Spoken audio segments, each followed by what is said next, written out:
Olá pessoal, tudo bem? Estou aqui mais uma vez trazendo um tema sobre confiabilidade humana. Seguindo lá o nosso projeto, de 10 temas sobre essa disciplina, estamos chegando ao nosso quinto tema, metade aí do percurso, do nosso aprendizado, e espero que vocês tenham gostado, que vocês estejam gostando. Tenho feito as publicações no LinkedIn e as videoaulas estão sendo colocadas lá no YouTube, de modo que nós temos esses dois canais importantes aí de comunicação, de divulgação de conhecimento. Como sempre faço, vou me apresentar. Meu nome é Fernando Xavier, sou engenheiro sênior da empresa Ausenco, atuo como consultor na área de engenharia de confiabilidade e gestão de ativos da equipe Asset Optimization, da Ausenco. Sou também professor especialista em confiabilidade humana pela PUC Minas, tenho tido esse prazer, essa satisfação de atuar já na área acadêmica, do curso de pós-graduação dessa área. E isso tem sido muito bom e muito motivacional para mim, para estar ensinando, passando algum conhecimento que julgo importante para despertar no mercado interesse por essa disciplina. Ok? Vamos avançando aqui. Bom, nós já vimos, dentro das publicações feitas no LinkedIn, a definição e resumo histórico, erros humanos e grandes tragédias, classificação dos erros humanos, também já foi um tema abordado, aspectos cognitivos entre estímulo e resposta, e hoje, o tema que nós vamos abordar dessa vez são as reações de bloqueio causadoras de violações. Vamos adentrar muito numa área mais ligada à parte de psicologia, alguns temas assim, os quais eu não domino tanto, mas que fazem parte aí de alguma forma dos assuntos vinculados à confiabilidade humana, ok? Então espero vocês apreciem bastante. Vou tirar aqui a minha imagem na parte inferior aqui para a gente ter mais espaço de tela. Então vamos caminhando aí para o nosso tema de hoje. Na semana passada, nós falamos, na semana passada não, no tema 4, nós falamos sobre esse assunto aqui, os aspectos cognitivos entre estímulo e resposta. Foi um assunto muito bem abordado. Nós trouxemos essa estruturação que indica como funciona a nossa mente, como funciona a nossa memória, e abordamos lá esse funcionamento, falando sobre o feedback interno, feedback externo, e esse caminho associado à especialização ao automatismo. Um assunto muito interessante, caso queiram revê-lo, vocês podem estar olhando lá o vídeo número 4, a videoaula número 4, para se inteirar melhor desse assunto. Vamos usar essa mesma estruturação para passar uns exemplos do tema que nós vamos abordar hoje. Bom, dito popular, quem vê cara não vê coração. De fato, procede muito esse dito popular, tendo em vista que muitas das vezes nós lidamos com as pessoas de diferentes situações, com suas potencialidades, com seus defeitos, e essa, vamos dizer, essa diversidade, ela traz grandes ganhos e também oferece grandes erros, grandes problemas também que precisam ser tratados e gerenciados. Inclusive, boa parte do tema de hoje envolve isso. Um, é, divi- Existem dois pontos muito importantes a considerar. Primeiro são os aspectos gerais que definem o comportamento humano. Nós temos a natureza humana, componente somático, aspecto do sistema sensorial, personalidade, autoestima, caráter, sentimentos e aprendizado. Tudo isso interfere no comportamento humano. É uma das divisões que a gente pode dizer que define o comportamento humano. Mas nós também temos vamos falar assim, os fatores, que também influenciam o comportamento humano. Fatores culturais, fatores psicológicos, fatores econômicos, fatores políticos, fatores físicos e ambientais, fatores sociológicos, biológicos e antropológicos. Tudo isso também faz parte daquilo que a gente pode falar que interfere no comportamento humano. Portanto, são muitas as situações que definem a forma como o ser humano interage nos ambientes de trabalho, com os outros, né, diante da vida. Então, é algo até bastante complexo de ser tratado, né? E dentro do tema principal, né, reações de bloqueio causadoras de violações, eu já vou abrir falando desse livro, muito importante, que faz parte aí de uma das principais literaturas de confiabilidade humana que nós temos no Brasil, né? É o livro feito pelo autor, né, o principal autor desse livro, Palerose, né? Ele abriu essa obra, mas também contou com a participação de outros escritores importantes, né, na área de administração e de psicologia, um livro que eu recomendo fortemente que vocês possam estar buscando, né? E a referência como autor sempre fica vinculada ao nome do Palerose, mas as outras participantes desse livro deram contribuições muito importantes na área de psicologia e administração. Então esse livro, eu entendo que vou usá-lo mais uma vez porque ele traz a melhor correlação entre os aspectos psicológicos e de comportamento que prejudicam ou melhoram a confiabilidade humana. Traduz melhor os propósitos do tema em questão, né, explicando as reações de bloqueio causadora de violações. Então tá aí, né, Palerose, Masolini, confiabilidade humana, tá aí ó, um descritivo aí da sua, vamos dizer, da sua referência bibliográfica. Adentrando o tema principal, nós já vamos falar aqui justamente dessas reações de bloqueio, muito conhecidas. Aliás, não conhecidas, mas vocês vão conseguir identificar as atitudes. Ação defensiva. Passa a decisão para outra pessoa, pois não quer correr riscos. É um tipo de bloqueio que se estabelece. A pessoa tem esse tipo de reação, tem algumas pessoas que têm esse tipo de comportamento que é bem perceptível nos ambientes de trabalho. Tem aquele comportamento, assim, digamos, mais coletivo, né, de conformidade com o grupo, quando se estabelece uma proteção de consenso, bloqueando informações externas discordantes. Muito interessante isso aí, muito comum. Risco coletivo, né? Há situações em que as pessoas assumem em grupo coisas, né, que não fariam se estivesse sozinho. Levanta o braço em assembleias, né, em concordância com alguma decisão, mas que na verdade pode não ser nem tão interessante assim, ou tão oportuna. Faz isso muitas das vezes para reduzir o seu risco dentro da coletividade. Isso é um comportamento também, uma ação de bloqueio, que está vinculada a alguns aspectos psicológicos que a gente vai falar um pouquinho mais adiante. Temos também a incapacidade mental temporária, que aí já envolve aqueles indivíduos que têm dificuldades de lidar com situações diante de crises, né, de momentos complicados, né? Então eles perdem um pouco o controle ou ficam muda do subestímulo para o superestímulo, né? Tem aquelas reações intempestivas e diante do perigo chega até a ficarem paralisados, pedirem socorros diante de uma situação, né, que possa ser mais crítica. Então nós já temos aí algumas das situações de bloqueio, ou que bloqueia o indivíduo, ou que ele usa como bloqueio para não para se proteger, para atender algum propósito dele, né? Temos também essa que é o último ponto aí, falando da concentração. O que vem a ser? Incapacidade reduzida por estressamento. Sob estresse, determinados indivíduos perdem substancialmente a capacidade de se concentrar, de se manter, de reunir as informações e dar o tratamento adequado. Digamos que eles não conseguem fazer um bom processamento e julgamento dentro daquela estrutura entre estímulo e resultado, que eu mostrei ainda há pouco. Então tudo isso aí, todos esses bloqueios citados nessa primeira etapa, né, ação defensiva, conformidade com o grupo, risco coletivo, capacidade mental temporária e concentração, são essas formas que nós temos, muitos de nós temos, para meio que nos proteger, bloquear, né, ações que são, digamos, não confortáveis para nós. Temos também, né, rigidez, que é bem peculiar ao momento que nós temos vivido, que são aquela tendência que nós temos, né, de insistir em soluções ou ações que não necessariamente são eficazes.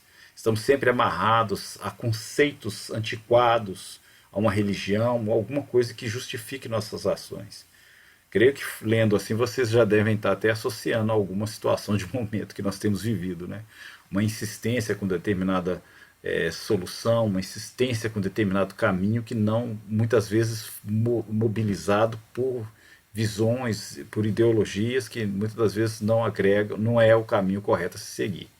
Polarização também faz parte do nosso momento, né? Quando as pessoas é, fazem parte de determinadas bolhas e fecham dentro daqueles conceitos e tudo que for contrário à visão delas são rechaçados, né? Então eles têm aquela ideia de estar sempre com a razão, serem, vamos dizer assim, o rei, né, da verdade, copo cheio, né, como uma expressão muito interessante. Geralmente os que se encontram polarizados, eles se acham mais sabedouros do que os demais e, portanto, eles estão certos e os outros estão errados.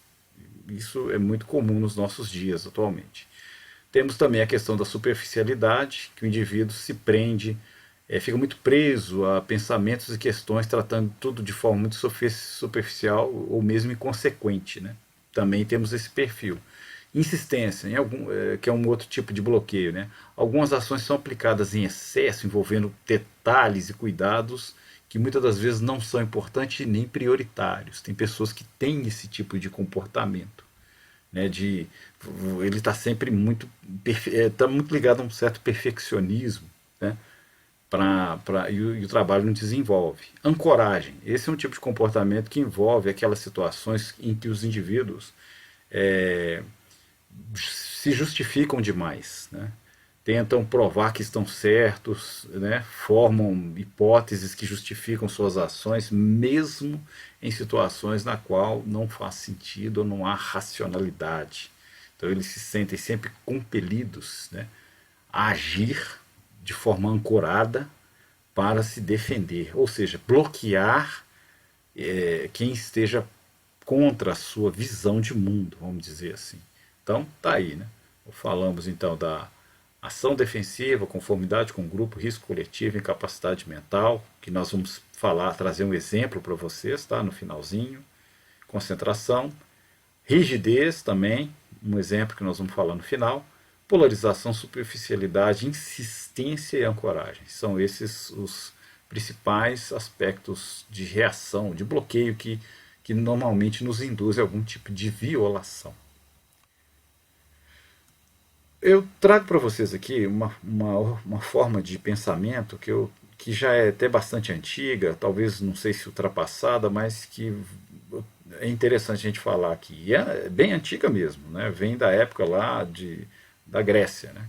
Que é aquela divisão que envolve o temperamento das pessoas, né? Sanguíneo, fleumático, colérico e melancólico, né?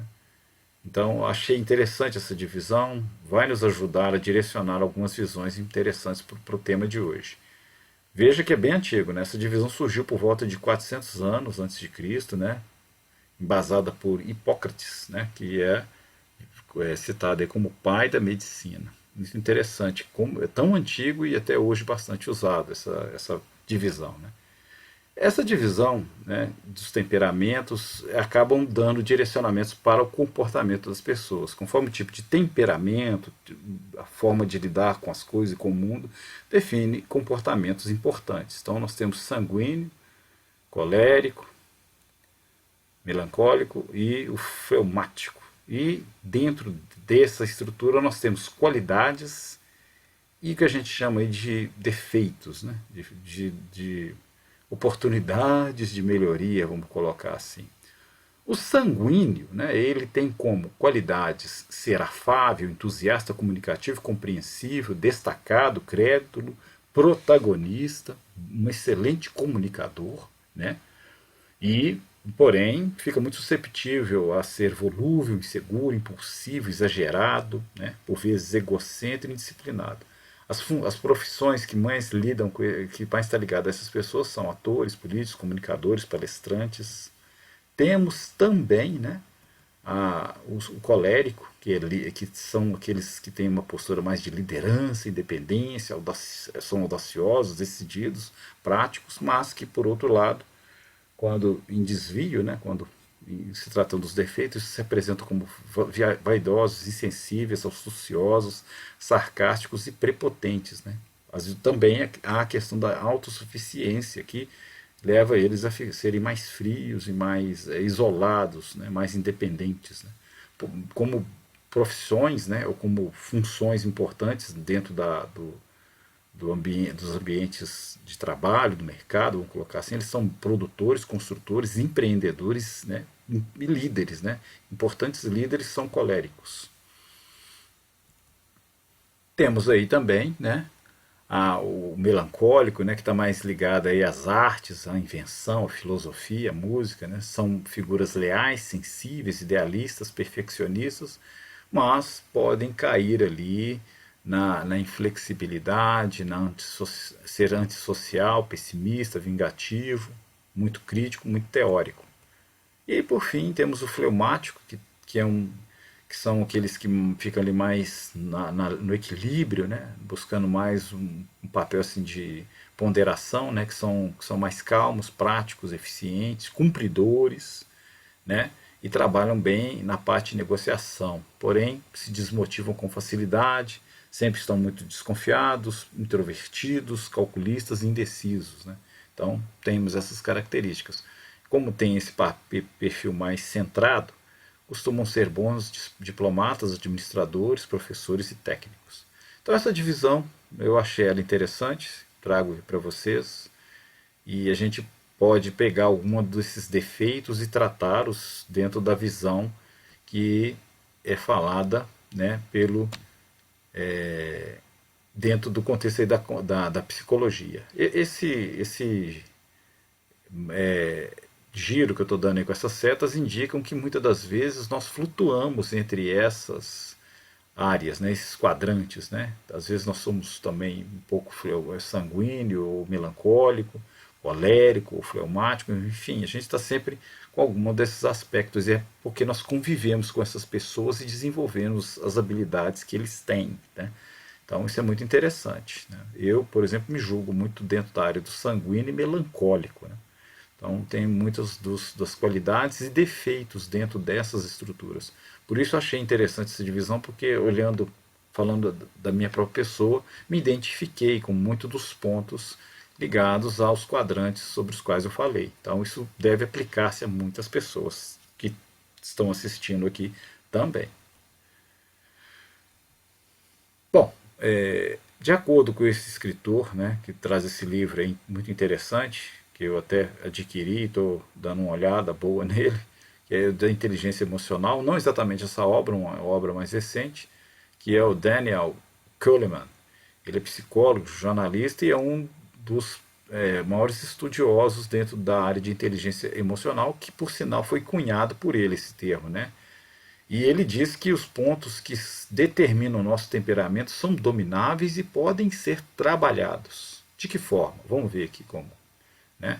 Dentro dos defeitos que eu trouxe lá do sanguíneo, eu apontei insegurança, impulsividade e indisciplina. Pegando aí pelo menos um ou outro deles, vamos pegar aqui. Ó, eles têm os sanguíneos, a insegurança dos sanguíneos geralmente se revela dentro do ambiente de trabalho como dificuldade de tomada de decisão, contínua perda de legitimidade entre os colegas, risco de provocar acidentes e todos esses aspectos. A impulsividade, né, fonte de ações e decisões intempestivas, é um fomentador de ambientes de crise. Né? O sanguíneo, a impulsividade pode levar a isso em casos extremos. Oscilam muitos entre erros e acertos. Então, imaginem o impacto disso dentro de ambiente de trabalho e como isso é comum. Né? A indisciplina, a tendência à rebeldia, a crítica, tudo isso muito ruim, muito ruim. Né? Então, como que a gente reverte isso? Como que a gente trata a recuperação desses casos? Para o inseguro, né, pessoas inseguras, elas são mais adaptáveis a atividades com tomada de decisão mais simplificada, têm melhor desempenho em papéis de menor protagonismo, né, de menor exposição. É importante não conferir a pessoas inseguras tarefas de maior exposição ao risco. Né? Quando você tem essas possibilidades de trabalhar as pessoas, ótimo. Quando não, muitas das vezes ou você reeduca o profissional ou ele pode não fazer parte da sua estrutura, dadas as condições que você precisa. Né? A impulsividade é uma energia, né, que você também pode apropriá-la para situações de liderança para tarefas de campo, trabalhar em ambientes onde a impulsividade seja valorizada e até mesmo aquelas situações em que o indivíduo pode trabalhar com tenha que ser limitado por restrições de um conselho, né? Trabalhar com pessoas que possam freá-lo, né? Mais. Temos também o perfil mais inclinado para inovação e criatividade, né, que é a indisciplina, o indisciplinado, ele é um indivíduo que quer inovar, que quer fazer as coisas acontecer, então ele tem maior motivação para tarefas de comunicação e protagonismo e não é muito bom para lidar com tarefas normativas e reguladoras. Então está aí um exemplo de como você reverte uma situação de impacto ruim no ambiente para uma situação de recuperação do indivíduo. Né? Muito interessante isso aí. Há situações que a gente pode tratar também para o colérico, né? Como está mostrado aí. Não vou entrar muito em detalhes, né? Vou deixar esse material tá disponibilizado para vocês aproveitarem. Temos também a situação do colérico, quanto às suas potencialidades. Temos a situação do melancólico, que dentro do ambiente de trabalho também pessimismo, inflexibilidade e criticismo também apresenta suas tendências negativas e que são passíveis também de recuperação, né? Dentro do mesmo exemplo que eu citei lá do colérico, né? Do colérico e do sanguíneo. E por fim temos o fleumático, né? Que tem também aí o calculista, introversão, conservadorismo, né?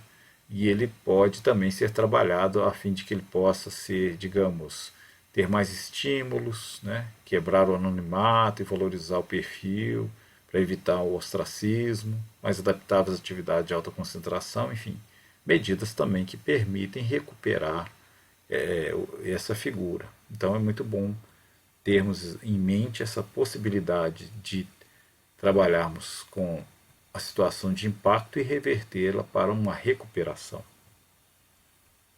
Exemplos, né, de processamento cognitivo afetado por bloqueio que estimulam violações.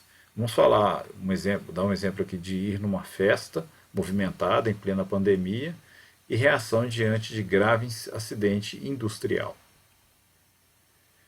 Pegamos lá, né, aquela estruturação que vocês já foram envolvidos e vamos fazer aqui a exemplificação. Eu vou tratar violação intencional, rigidez e preconceito.